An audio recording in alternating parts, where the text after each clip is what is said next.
बिस्मिल्लाहिर्रहमानिर्रहीम। अच्छा, अगर KSE 100 इंडेक्स जो है उसके लास्ट वीक के रिव्यू की बात करें तो जो एंड ऑफ डेज हैं वीक जो जुमाज हैं, तो लास्ट वीक की बात करें तो जो लास्ट वर्किंग डे था वो 4 अगस्त था। उसके में जो वॉल्यूम जो ट्रेड हुए हैं वो 291 मिलियन के हैं। और जो उससे पिछला वीक था उसमें 198 मिलियन के वॉल्यूम थे। और उससे लास्ट वीक में 152, 195 और 175 मिलियन के वॉल्यूम जो ट्रेड हुए। फॉरेन इन्वेस्टमेंट की बात करें तो 4 अगस्त को 1.6 मिलियन की जो है वो इन्वेस्टमेंट की है फॉरेन कॉरपोरेट्स ने। और उसमें उसके लास्ट जो था 3 अगस्त उसमें -1.4 मिलियन थी, सेलिंग थी उसमें। और 2 अगस्त को 0.5 मिलियन, 1 अगस्त को 1.4 और 31 जुलाई को 3.3 मिलियन। बेस्ट परफॉर्मिंग स्टॉक की बात करें तो लास्ट वीक में OGDC था 291 पॉइंट के साथ। उसके बाद जो है HBL है 290 पॉइंट के साथ। उसके बाद MTL Millat tractor 115 point, PPL 68 point और BAHL 63 point. Most active sector की बात करें तो सबसे एक्टिव सेक्टर जो रहा वो रिफाइनरी था, जिसमें 58 मिलियन जो है उसकी ट्रेड हुई। उसके बाद बैंक्स हैं 50 मिलियन के साथ। उसके बाद E&P है, एक्सप्लोरेशन कंपनीज, उसमें 37 मिलियन। उसके बाद पावर में 29 और उसके बाद सीमेंट में 22.4 मिलियन। मोस्ट एक्टिव स्टॉक की बात करें तो सिनर्जी जो है वो सबसे एक्टिव जो है स्टॉक रहा 52 मिलियन के साथ। उसके बाद OGDC 23 मिलियन के साथ। उसके बाद KEL 23। उसके बाद बैंक ऑफ पंजाब 20 मिलियन और उसके बाद PPL 13 मिलियन के साथ। और बेस्ट परफॉर्मिंग सेक्टर की बात करें तो सबसे बेहतर जो सेक्टर रहा वह E&P था, यानी कि एक्सप्लोरेशन कंपनीज, जिसमें OGDC रिफाइनरीज वगैरह हैं, वो रहे 435 पॉइंट के साथ। उसके बाद बैंक्स थे 418 पॉइंट के साथ, सीमेंट 138 पॉइंट, ऑटोज 132 पॉइंट और रिफाइनरी 69 पॉइंट के साथ। अगर वैल्यू की बात करें तो जो 4 अगस्त की मार्केट वैल्यू है वो 12.3 बिलियन है। उसके बाद जो 7 जुलाई थी वो 10 बिलियन और 21 जुलाई को 7 बिलियन, 14 जुलाई को 8.6 और 7 जुलाई को 9.7 बिलियन। तो देखा जाए तो ये जो लास्ट वीक रहा है ये तकरीबन मेरे ख्याल से ऑलमोस्ट बहुत ज़बरदस्त वीक रहा है वैल्यू के हिसाब से भी। और फॉरेन इन्वेस्टमेंट की बात करें सेक्टर वाइज तो सबसे ज़्यादा जो इन्वेस्टमेंट की है उन्होंने बैंक सेक्टर में की है। उसके बाद एक्सप्लोरेशन कंपनीज में, उसके बाद टेक्सटाइल में, फिर फर्टिलाइजर में और उसके बाद टेक्नोलॉजी में।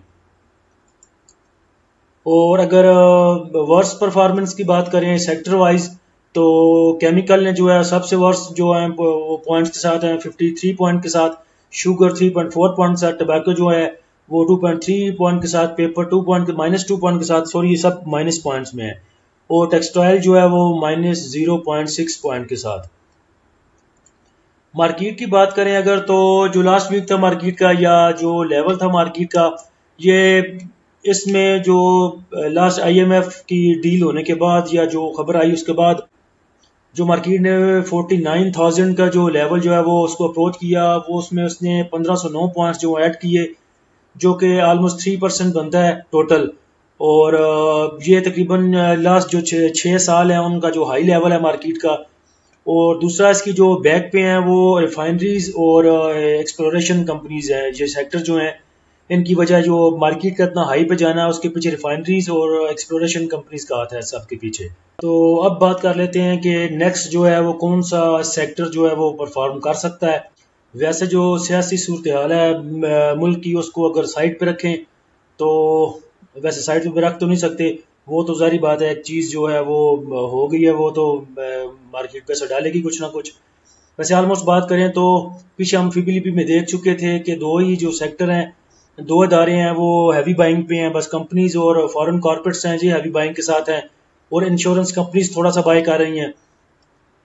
तो अगर देखा जाए फॉरेन कॉर्पोरेट्स को देखें और फिबी को देखें तो जो वो बाइंग कर रहे हैं हैवी बाइंग वो कमर्शियल बैंक्स में है और उसके बाद थोड़ी सी फर्टिलाइज़र में है और oil and gas exploration companies में है, OGDC और रिफाइनरीज वगैरह में।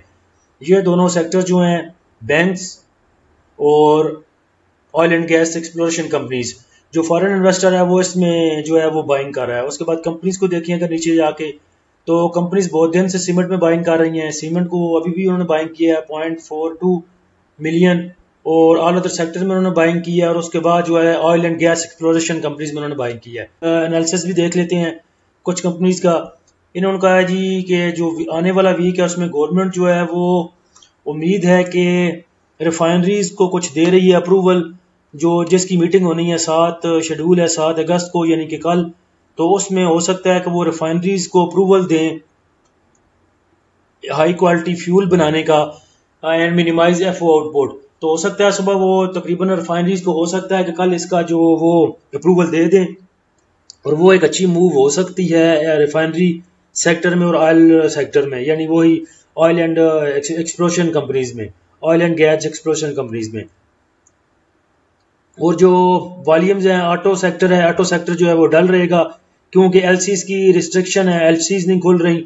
और दूसरे नंबर पे परचेजिंग पावर है वो कम हो गई है ऑटो सेक्टर की। और इम्पोर्टेड बोर्ड मीटिंग्स हैं आगे लक की है, हमारी की, ईपीसीएल, बैंक अल्फला की, एमईबीएल की और लॉर्ड कैम की, ये नेक्स्ट वीक में है सारी। और दूसरा वो रिकमेंड कर रहे हैं जी एक्सप्लोरेशन कंपनीज को, रिफाइनरी सेक्टर को, और क्योंकि उसके पीछे वही ऊपर जो बता दिया है कि अप्रूवल मिलने वाला है इनको कुछ गवर्नमेंट की तरफ से। वो identify OGDC, PPL and ATRL as our top picks. तो फिर हो सकता है, या नजर तो यही आ रहा है जैसे फॉरेन कॉर्पोरेट्स और कंपनीज जो हैं वो बाइंग कर रही हैं इसमें, कमर्शियल बैंक्स में और oil and gas exploration companies में। तो नजर वैसे यही आ रहा है कि जो इंशाल्लाह कल से जो मूव मिल सकती है वो इन्हीं सेक्टर में मिल सकती है। ओजीडीसी, पीपीएल, एटीआरएल जो है ये सेक्टर, उम्मीद है कि ऑयल सेक्टर जो है मूव दे सकता है। और अगर अपने 52 वीक्स हाई की बात करें, तो जो 52 वीक हाई में जो सेक्टर मूव कर रहा है उसमें देख लें आप, जो रिफाइनरी सेक्टर है एटीआरएल पहले ही ऑलमोस्ट अपने बहुत हाई रेट्स पे है। जो 52 वीक उसका हाई है वो 264 है, और ये 264 पे ही क्लोज हुआ है। तो उसका मतलब है लास्ट डे जो उसने क्लोजिंग दी है वो अपने हाई की है, पूरे साल के हाई की। और उसके बाद लक सीमेंट है, वो भी अपने हाई पे जो है मूव कर रहा है। नेस्ले है, ओजीडीसी है, ओजीडीसी भी अपने हाई पे है। जो उसका 52 वीक हाई है वो 109 है, लेकिन अभी वो मूव कर रहा है 107 पे। बीएएफएल है, बैंक अल्फला है, बाइको है, एसएनजीपी है, पीओएल है, एमसीबी है, हबको है, और एमएलसीएफ है, मारी है, एबीएल है, पीआईओसी है। सीमेंट सेक्टर देखें अपने 52 वीक्स हाई, तो 52 वीक हाई में देखें तो जो तीन ही सेक्टर नजर आ रहे हैं, या सीमेंट है, रिफाइनरी है, कमर्शियल बैंक्स और oil and gas exploration companies. तो वो ये रिफाइनरी भी जो है मेरे ख्याल से वो oil and gas exploration companies में आती है। सेक्टर वाइज अगर देखें तो रिफाइनरी, सीमेंट और sorry oil and gas, commercial banks और रिफाइनरी, ये जो है ये टॉप पे जा रहे हैं और 52 वीक हाई में भी हैं ये सब रेट इनके। तो ये देख लें ऊपर refinery, cement, oil and gas, commercial banks, refinery, oil और commercial banks, oil and gas, cement, commercial banks, commercial bank, cement, oil and gas. तो ये सेक्टर जो है 52 वीक हाई पे है, इसमें एंट्री ली तो जा सकती है। अगर देखें वॉल्यूम वाइज देखें और सेक्टर वाइज देखें तो एंट्री ली जा सकती है, लेकिन अगर इसकी प्राइस देखें तो वो 52 वीक हाई पे जो मूव कर रही हैं ऑलरेडी। तो अपने 52 वीक लो पे देखें तो आईसीआई है, बाइको है, फातिमा, एफएफसी, ओएलपीएल, तो डीएडब्ल्यूएच, ईफर्ट, गोलेमन टेक्सटाइल, पीटीसी, ये सब जो है ये अपने 52 वीक लो पे जो मूव कर रहे हैं। पीटीसीएल में एंट्री ली जा सकती है। अभी जो इसकी क्लोजिंग है वो 6.22 पे है। पहली एंट्री आप लेना चाहते हैं तो 6.22 पे पहली एंट्री ले सकते हैं इसकी। और अगर और नीचे जाता है तकरीबन 6.10 पे या 6.5 पे, तो उधर दूसरी एंट्री जो है इसकी, दूसरी बाइंग उधर इसकी बनेगी। वैसे ये ऑलमोस्ट मूव करता है 6.40 पे, 6.50 पे। तो लास्ट 2 वीक्स में तो ये गया था 6.70 तक। तो मेरे ख्याल से 50 पैसे जो है एक शेयर के साथ, 6 रुपए के शेयर के साथ अच्छी प्रॉफिट है। उसके नीचे देख लें एंग्रो है, एंग्रो भी अपने 52 वीक लो पे जो है मूव कर रहा है। और एमटीएल है, और वैसे इसकी एंग्रो की बोर्ड मीटिंग भी है, वो भी आने वाली है आगे नेक्स्ट। तो इस सेक्टर में जो ली जा सकती है एंट्री। बाकी देखा जाए तो ऑयल एंड गैस जो है वो अट्रैक्टिव सेक्टर, और कमर्शियल बैंक्स जो हैं वो अट्रैक्टिव सेक्टर जो हैं वो साबित हो सकते हैं इंशाल्लाह कल से। बाकी जो सियासी सूरत हाल है उसको लेके भी जो है वो थोड़ी सी गैर यकीनी सूरत हाल तो है। तो इंशाल्लाह देखते हैं कल से क्या होता है फिर नए जोश और जज्बे से। तो अल्लाह हम सब का हामी नासिर हो। मुझे इजाज़त दीजिए। अल्लाह हाफिज़।